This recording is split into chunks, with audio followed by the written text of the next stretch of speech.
everyone, welcome back to Brighter Minds Academy's YouTube channel. And in today's video, we're going to explore future tense. Now, future tense is an essential part of English grammar that helps us talk about actions, events, or situations that have not happened yet, but are expected, planned, predicted, or scheduled to happen later. The future tense is divided into 4 main types. Each one allows us to express different meanings clearly.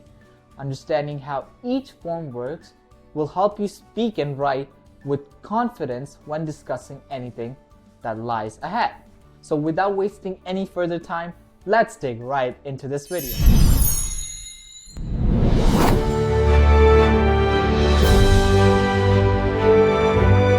The first form is simple future tense, which we use when talking about things we believe will happen, predictions about the future, promises, decision made at the moment of speaking, or general future plans.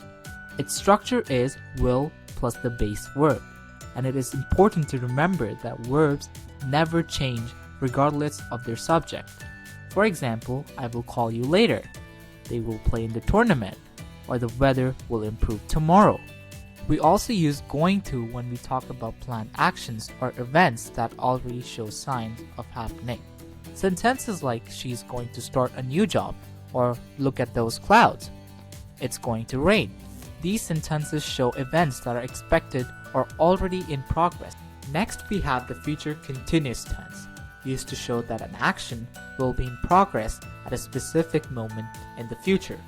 This tense is formed using will be plus verb plus ing, and it is perfect for describing ongoing activities, future routines, or actions happening around a certain time.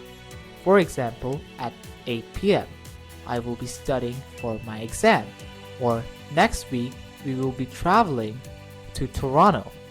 The future continuous helps listeners understand that the action will not be completed. It will simply be happening at that moment in the future. The third form is the future perfect tense, which tells us that an action will be completed before a certain time or event in the future. This tense follows the structure will have plus past participle, and it is very useful for expressing deadlines or goals that will be finished ahead of time. For example, she will have completed the project by Friday, or by the time you arrive, you will have eaten. This tense gives a clear sense of completion and allows us to talk about future achievements or finished tasks. Finally, we explore the future perfect continuous tense, which focuses on the duration of an action leading up to a specific future moment.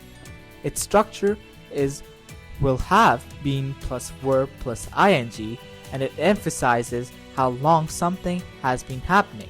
For example, by next month, I will have been working here for 2 years, or they will have been waiting for over an hour by the time the bus arrives. This tense helps show progress, ongoing efforts, and the length of time connected to future point. So this was all about future tense. I hope you enjoyed the video.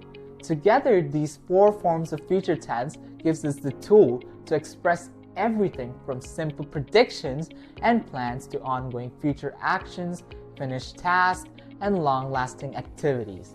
Mastering this structure will make your communication smoother, clearer, and more precise, whether you're speaking casually, giving a presentation, or writing academically.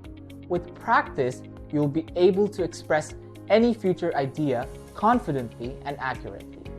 So this was all, and I'll see you in the next one. Till then, stay healthy and eat healthy.